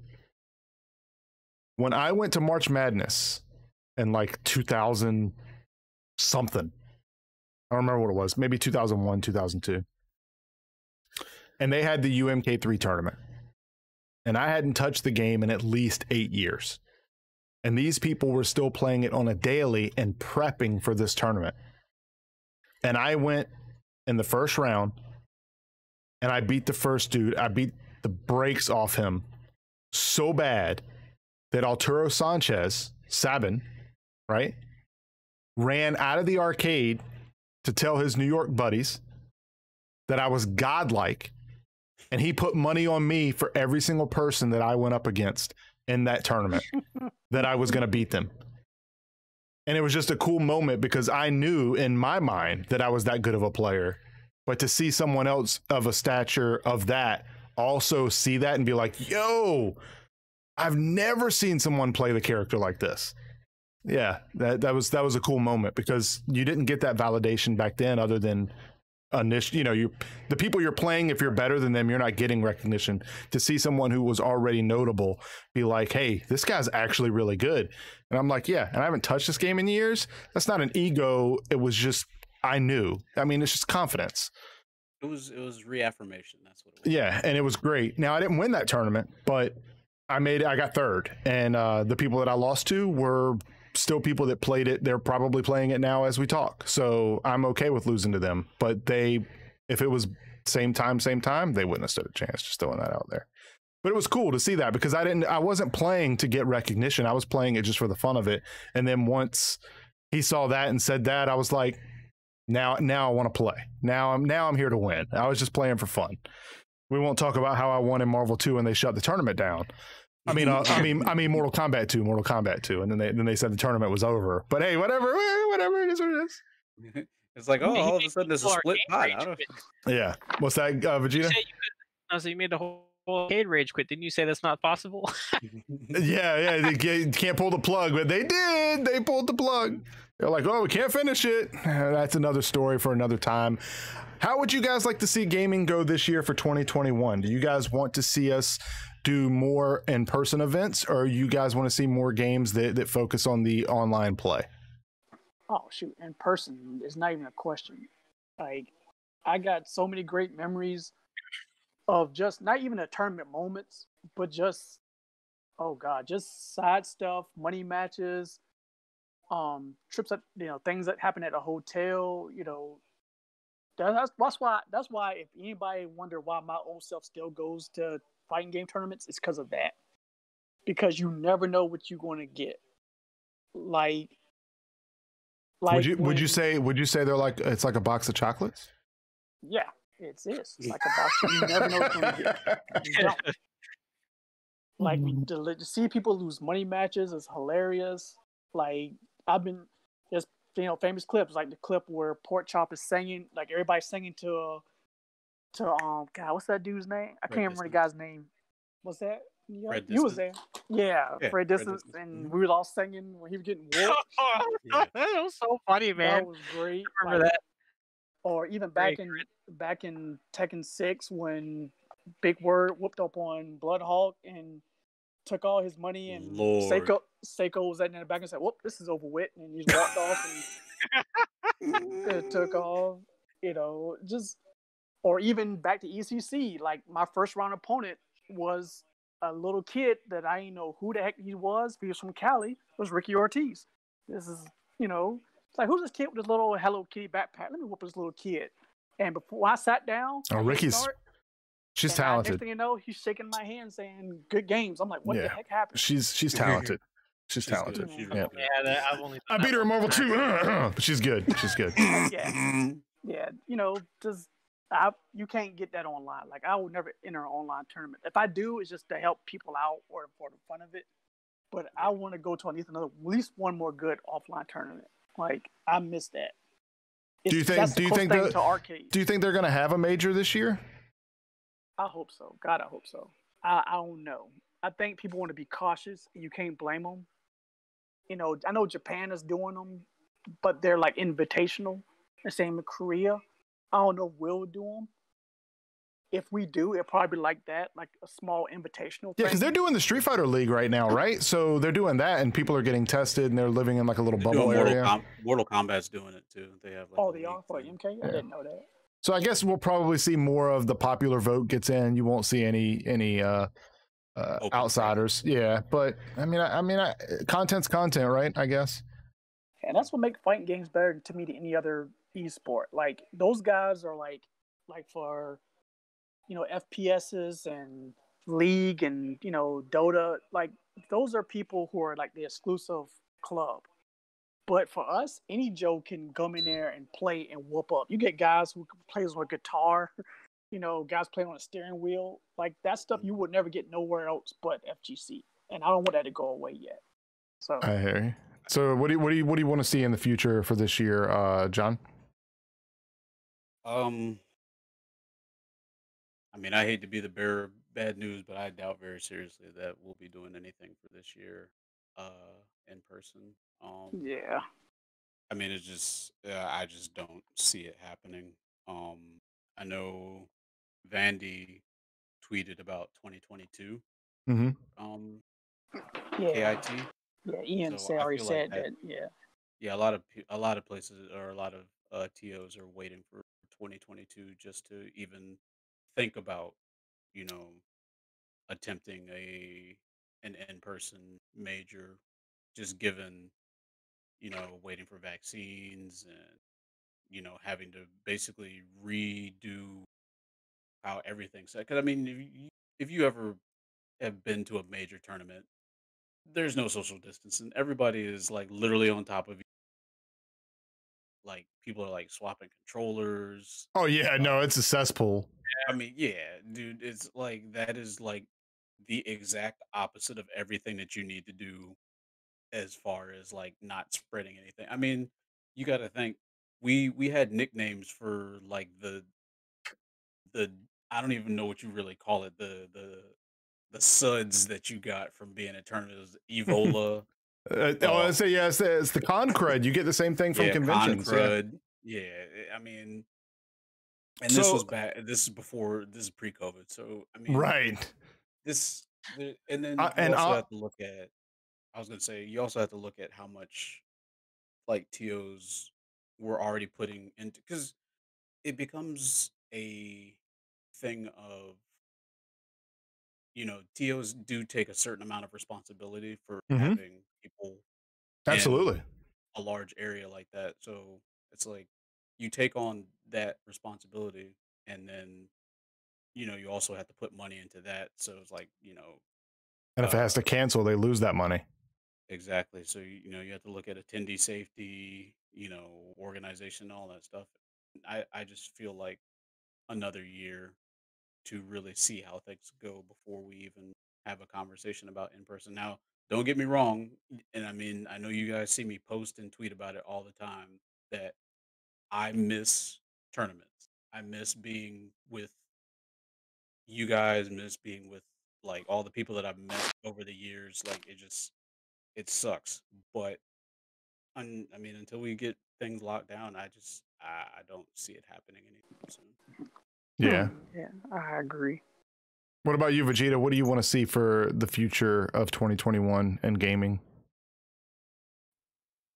I mean, when it comes to gaming, I just I agree with both points that Neo and Gamer made. But to be honest, I just kind of look at this like it is kind of tragic for in general what it's done to a lot of stuff, including like our gaming scenes and all that. But for me personally, I feel like this is a good chance to let people kind of refresh or take a little bit of a break as a whole, like as a community.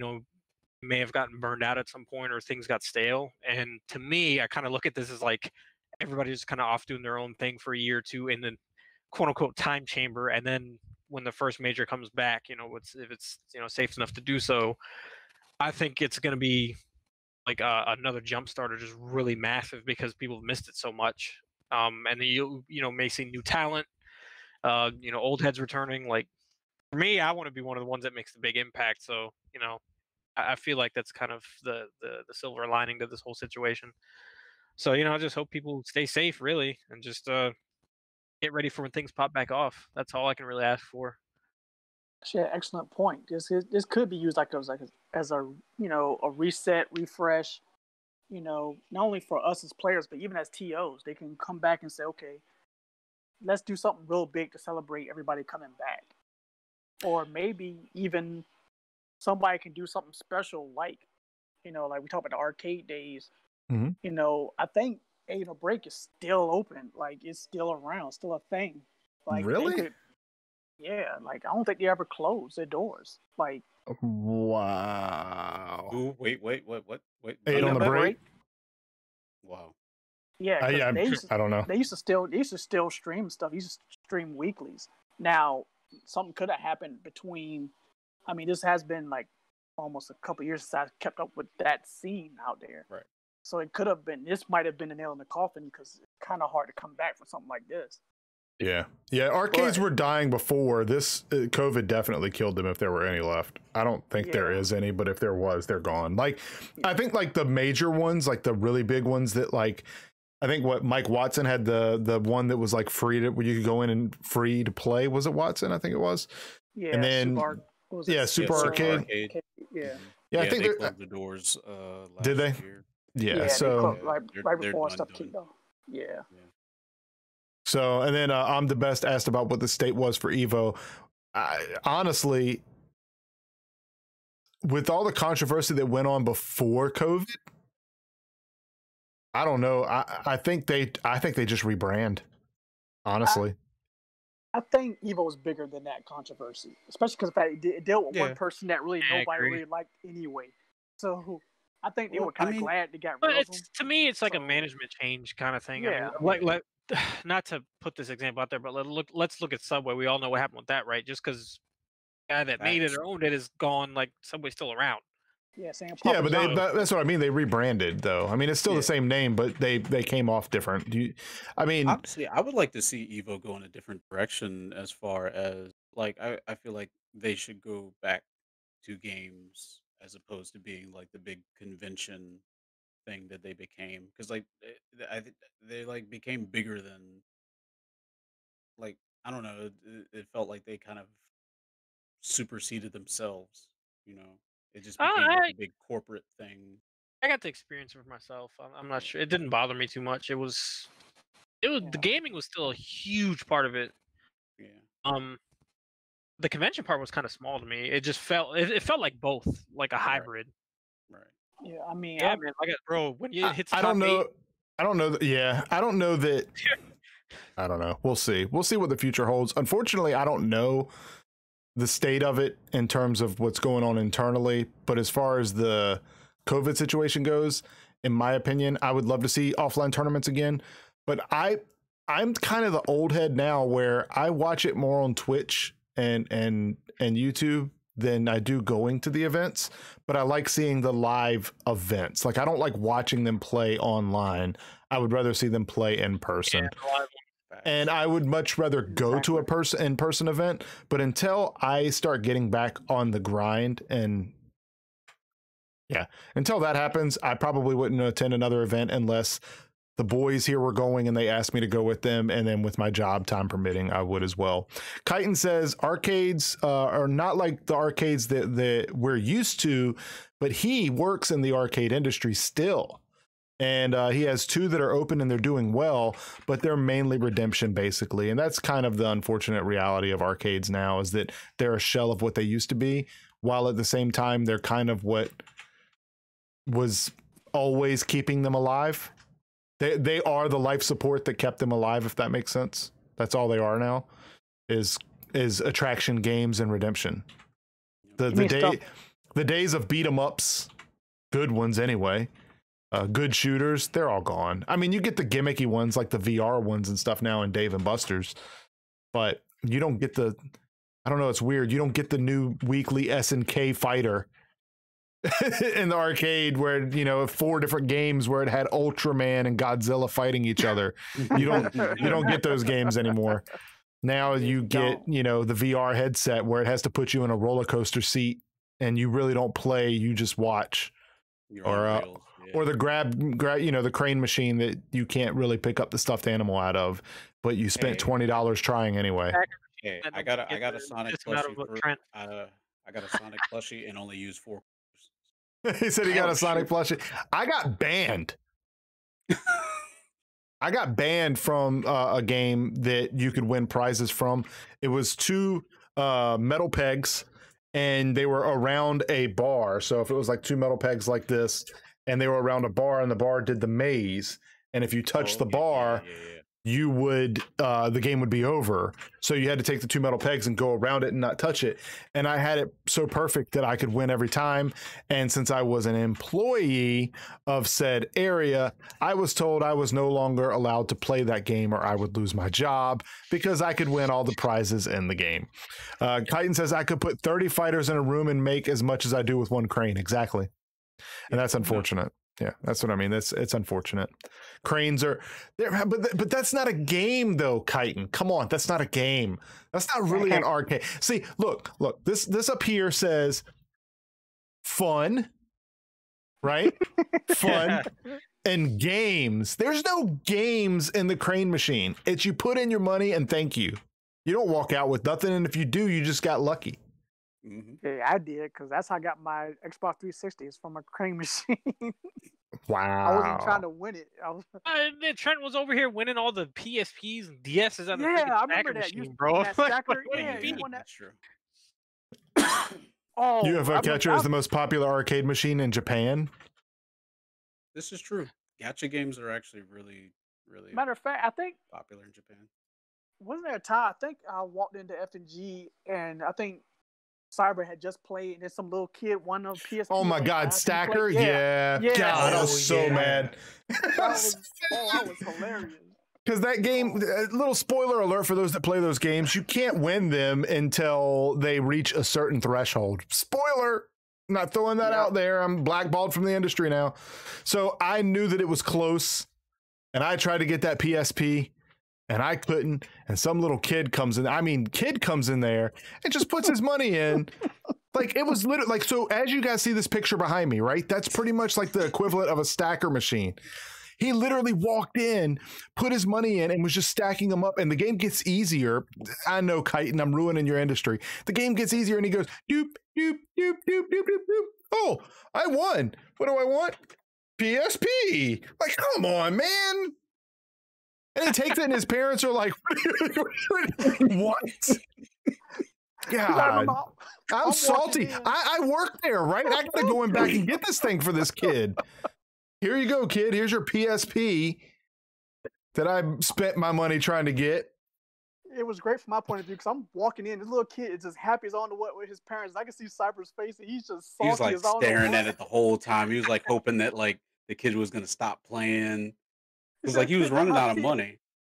So I can't get my PSP. Like he stole it from Cyber or something. He was so salty. I remember a little kid fell on the jet ski game and like busted his face open, and then the parent tried to get mad at me who I was supposed to be watching her kid. It's like, we're not babysitters. Nah. Oh, you gotta have a lot from. I remember the dude that used to hustle in the back, and Trent caught him and told us about it, and then I caught him myself too.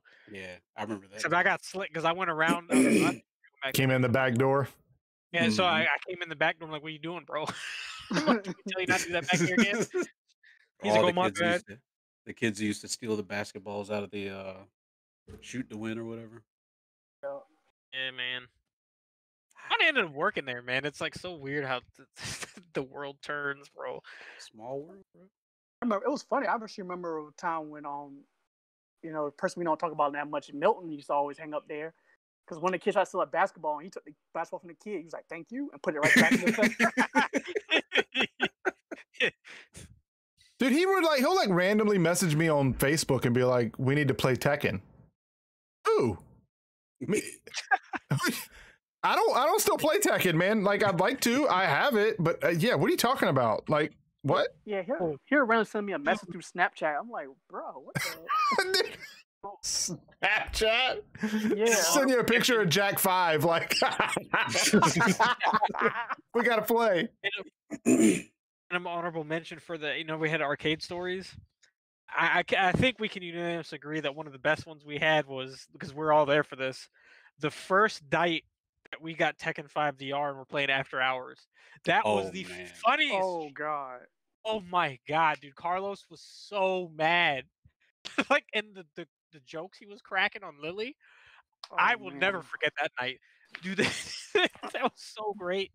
Man, Waylon was all up on that dude with Lily. He was just flipping. He didn't know nothing about her yet at the time. He was just finding stuff out on the fly. No, it's like to Carlos, she was the best character in the game. I didn't know not to roll back. He didn't know not nothing. All he knew was how to get hit. You say the creator put his daughter in this game. She said he called her God's daughter. Oh my god, I remember that. Censored wise, he said, he's like, I thought I was supposed to slap the promiscuous worker. She's not supposed to slap me. That dude is something else, man. Oh man, that was funny to me, man. And then the next day, the whole arcade was packed from like open to close. Yep. Yeah, because nobody knew that they had the game yet. So he was like, "Yeah, we were actually one of the first ones to get it, which was weird." Yeah, we were the first one of the first ones on the East I think it was us. Yeah, it was us and who else locally? Was it anybody else locally, or was it just us? No, it was just us. Yeah, they came down. Dude, they came down from New York, Jersey, came up from Florida. Yeah, we had like the first. These people like, we're from here. I'm like, Jesus. Now, I know it was the next day we were, because I came in with you guys because I wanted to play it too. And remember, there was like Richmond, Newport, everybody was literally waiting outside the arcade when we got there. Yeah, it was crazy. Yeah, we actually came in the morning before the mall opened, and we were playing, and they were like all sitting outside the gate. Just and we're like, "Oh, you want to play? Oh, the game. I'm opening it. No, I'm not. I'm not gonna open it. I'm not gonna open it." Dude, it was $1 a game too.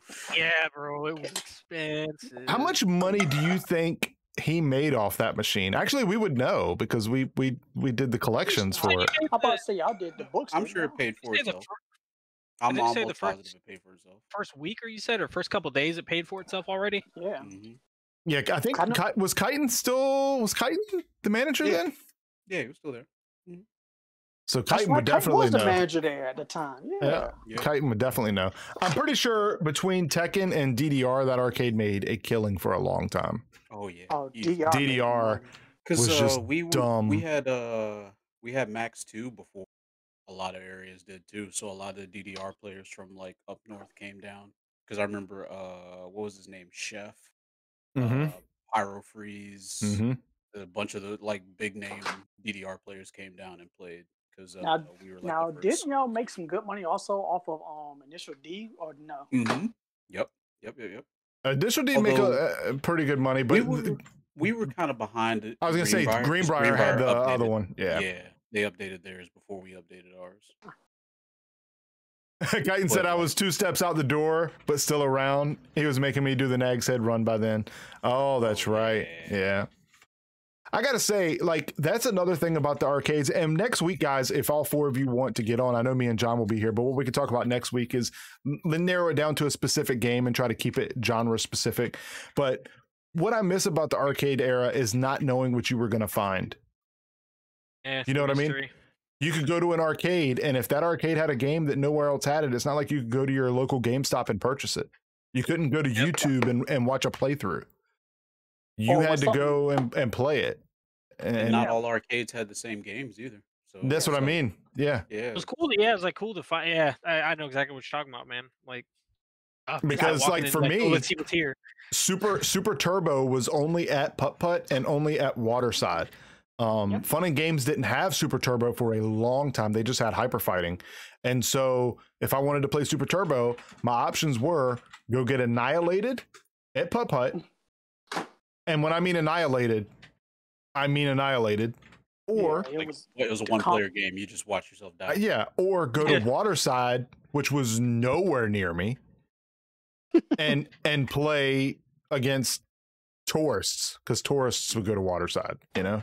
So you didn't really get better, but at least you got to play the game. But that's the only way I could play it, was to go to Waterside. There was also I can't remember the movie theater, but it was on a military, like over by a military base. Northgate. Oh yeah, Northgate. Oh my God, I couldn't remember that place. It was a movie theater, and they always got arcade machines. Oh, I remember that now that I think about it, because my aunt used to. Was that near the Navy base? Yeah. It's still there. We used to go see movies there and stuff, and they had that huge arcade there, at least in my eyes as a kid. Yeah. I don't know what it is now, but and they would get machines earlier, but I'm pretty sure you couldn't just go to Northgate, or could you? I don't remember. Chitin, do you remember? I was too young to remember. I don't know. Yeah, you can, because it's not directly on the base. It's off the base. It's off the base. Chitin says, I remember all of us doing the MK2 kit where we put the cabinet on its side to do the side sticker. That, for some reason, is one of my biggest memories there. So if Chitin would grace us with his presence, I would love to hear his stories of the original Street Fighter and Mortal Kombat days, because Chitin and the late Ray, rest in peace, they were actually really good at Mortal Kombat 1, like really good. So get Sandro too. Well, no, Sandro would want. No, Sandro's already said he would be on the show. He would already be on the show, but Sandro's memory is going to be skewed. So I'm just going to tell you that now. It's very biased. Yeah, Sandro's memory is going to be a little bit out there, but that's why it's going to be great. I would absolutely, I would love to have him on. I would love to have him on. And somebody else we know that was apparently part of Putt Putt, but never was. Oh yeah. Oh yeah. I'll just leave that out there. Chitin says he will be in Dallas. He'll be in Dallas next week. So does that mean you can't be on? He says he can't even with the Dro comment. Dro is one of my best friends of all time, right? I'm just going to tell you how it is. That man never lost in his eyes. It's facts. He never lost in his eyes. I'm just saying, like, me and him were even. Me and him were even in Mortal Kombat 2. I will 100% agree. In Mortal Kombat 2, we were even. But he's going to tell you he edged me out. I'm just saying. There's no way. There's no way. This day, remember the first time I beat him with Sub-Zero in that game, and I did the freeze over and over. I swear he almost killed me that day. He was so mad. It's great. Oh my God. Dro's great though. Dro's great, peoples. I don't know if he would see. Here's the thing with Sandro, and this is kind of true with Chitin too. They played the game at a high level, but they never played competitively. So when I reached a certain level, like when I reached a level of sweatiness in a fighting game and they could no longer beat me, it was different because that's not the atmosphere they were going for. So their stories would just be more about the era and what they did. You know, like Kyton worked, like he said, he worked on Mortal Kombat 2, the cabinet, the original cabinet, not an arcade one-up machine. You know, and Fun and Games is one of the first places to get Mortal Kombat 2. And I still remember when my brother called me on a payphone telling me it was at the mall, and I was so mad at him on the phone because he talked me like he begged my mother to not let me go with him to the mall because you know how and so if you have competitive. No, like if you have a family, right, and your parents are like, if your brother or sister goes out, you have to go with them and they have to watch you. Oh yeah. So essentially, he wanted to go to the mall to hang out with his friends, and she's like, take your younger brother with you. Keep in mind, me and Eric are close. We do the Weekly Geekly every week. But in this particular day, he didn't want me to go with him. He's like, no, I don't want him to go. I don't want to watch him. I don't want to leave him in the arcade by himself, yada, yada, yada. And so my mom was like, just stay here. Just stay here this time. And then he's calling me on the phone. He was like, see this? There's this guy with blades on his arms and they have katanas. And I'm like, dude, you're lying to me. Stop. He's like, no, I'm serious, man. And there's no internet, so it's just payphone. And he's like, no, I'm serious, man. Luke Kang, he can throw a high fireball and a low one. I'm like, shut up, dude. You're lying. No, he turned into a dragon, man. I saw it. I was so mad. And then the next weekend I go to the mall and lo and behold, there it is. Oh man, I can see Eric doing something like that too. That's the funny part. No, Why you call me? And then tell me about it when you begged to keep me at home, huh? Oh god, I'm so mad. Wasn't Kyson also one of the people who are also a beast at Killer Instinct? Him and yep, his Rip Tour was really good. And actually, his Rip Tour was okay, but his Spinal was pretty good. The problem with Kyton, the problem with Kyton and Killer Instinct with Rip Tour is that there was a point where Rip Tour's hitboxes could be hit and Rip Tour can't block. So that's right. From sweep range, his head extended out further than his block, so you could keep hitting him. So, but yeah, his Rip Tour he only had that one combo that could kill you in like 3 hits. It was so stupid. But no, I think his Spinal was better. Yeah. But Killer Instinct was see, that's what I mean. Like, so next week we can talk about it. I'll tell you guys about the Killer Instinct days, and again, I'll tell you guys about what got me into Street Fighter. Because these are all stories that nobody really knows because they weren't stories when they happened. It was my life. Yeah. Right. Does that make sense? So it wasn't really a story, but looking back on it now, it's like, man, it's actually interesting.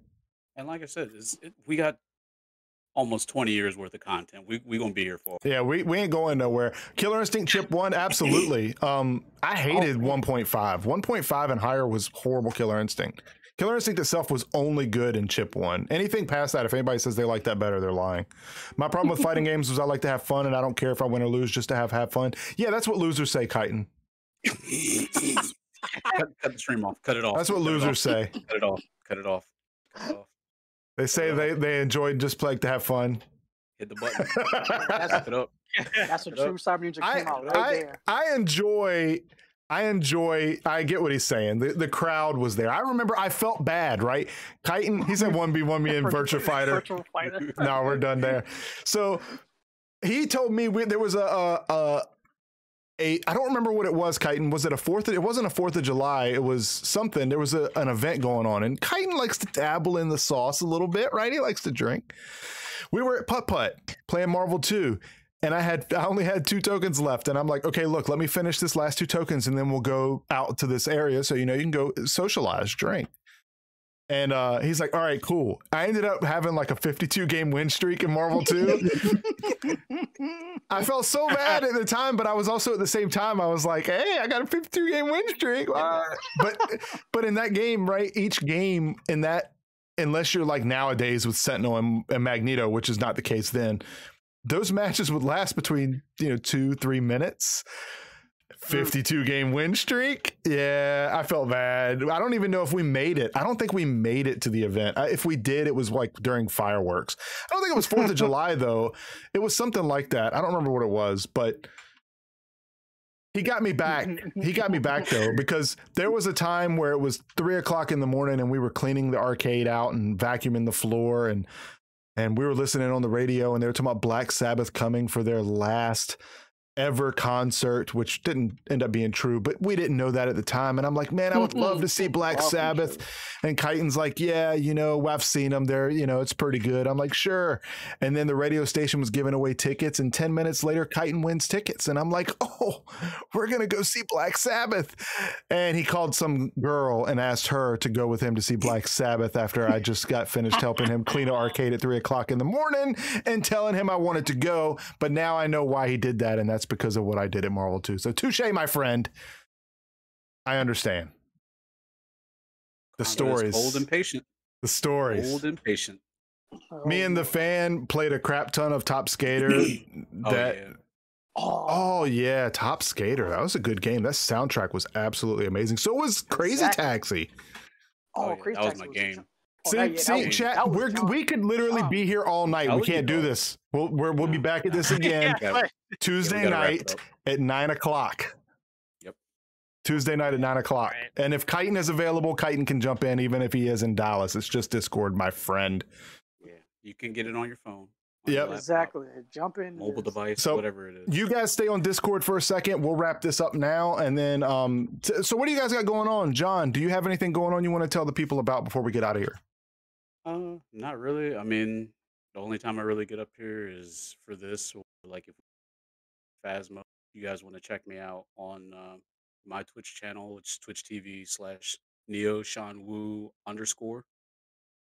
You can watch when I do that, or if I ever do any other games or anything. You can also check me out on Twitter at NeoSeanWoo, and I mean that's about it, really. Roger that. You can throw your socials up in the chat if you would like. Gamer, what do you got going on, buddy?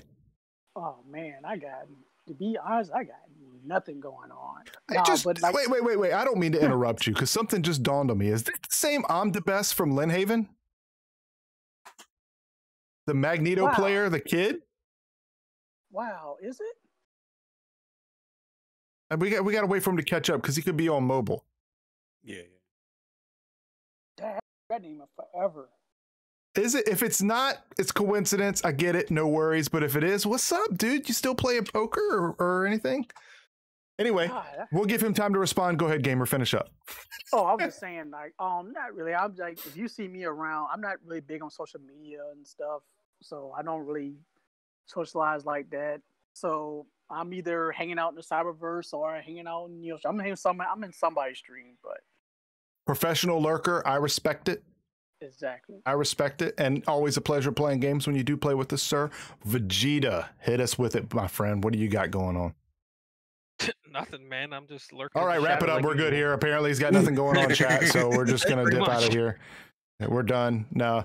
Vegeta streams, guys. Go follow him if you want. He streams from time to time. He doesn't have a schedule like me. He's not growing it like it's a second job, but he is in terms doing it just for when he wants to entertain and have fun and interact. So give him a follow. So if you guys want to. Appreciate it, smiley face. And Thursday, guys. So for me, if you guys are tuning into this podcast for the first time and you don't know anything about me, I stream on here quite often. I stream games. I do mostly Fortnite, Phasmophobia. We did 7 Days to Die, Minecraft Dungeons. I am a variety streamer in that case, in that respect. But we just like to have fun. Come in, chat with us, have a good time. On Thursday, I collab with a YouTube channel called Eric's Reloaded. That is my brother, and we will be doing the Weekly Geekly. We've been doing this now for quite a while. Last week we did all 23 films in the MCU, and we ranked them from best to worst, or worst to best, I believe it was. And so there was 3 of us on there, and all of our lists were pretty different. So go give that a watch if you would like. And you should have Eric up here, because he was part of that stuff too. Absolutely. Yeah. Especially get his side of the story about because I like to hear his side of the story about that one. I'm curious to what he remembers about that. I am curious to what he remembers about that, because while we were really into Street Fighter, guys, we were like playing it, and like I really got it really hit with me to the point where obviously I made a living off of it. but he was into it for a while. Like Marvel 2, he got really good at and traveled and obviously wanted to get better in that game. But in the Street Fighter 2 area, like he played, but he didn't play, if that makes sense. It was kind of like the Chitin and the late Ray. Like they played, but they weren't like trying to get better. They were just playing for the sake of playing. And Killer Instinct, Eric was really good at Killer Instinct. And Killer Instinct, he was arguably better than me. So he was really good at Killer Instinct. But after that, he didn't really play. Like I can't think of a game that he really put a lot of time into. Killer Instinct was probably the game that he put the most time into. So I'm the best. You never responded, my friend. So I don't know if you are or not. But if you are, what's up, my friend? If you're not, lie to me and say you are so I can still not look like a fool. Thanks. Appreciate it. Appreciate the follow from earlier. That's it, guys. Tomorrow night, I will be streaming and I will be playing probably Fortnite, maybe 7 days, or potentially Phasmophobia. It's whatever we feel like playing at the time. Say what? I asked if you're the I'm the best from Lynnhaven. Are you not paying attention now? Huh? Also, me and him went cruising to the mall, checking out chicks, and then boom. Yeah, we see how that went. So, hey, Growly, how's it going, buddy? But next week, we're going to talk about a specific game. I don't know what we're going to talk about yet. So I'm the best says it's not him. Okay, well, pretend you are. You're cool in my book. He was a cool kid, so you're cool. Happened to have the same name, but his was spelled a little bit different. It was like, no, that was about the same. Doesn't matter. Do you like Magneto? I am DABS, I think maybe. I don't remember what it was, but do you like Magneto? Is Magneto cool? If he liked Magneto, so we'll pretend you like Magneto. That's what it, there we go. Guys, stay on Discord, chat, stay defaulty. We'll see you guys next Tuesday for the Coin Op conversation. I'll see you tomorrow if you want to stop by. Storm sent cable. Hey, did he say Storm? He said Storm sent cable. Yeah. Okay, but we can respect that, right? Oh yeah. Do we respect that? Use. Yeah. No, I do. Cable's your anti-air. You respect that? Yeah, I'm good with that. I don't respect it. I don't respect it. I don't respect it. I don't respect it. I'm just kidding. It's a good Rushdown team. I respect it. Yeah, I respect it. It's good because like the way that Marvel 2's meta is now is it's mostly like 3 characters, not a team based. So that's fine. That's fine. Whatever. Stay defaulty, chat. Have a good night. Next time. Laters.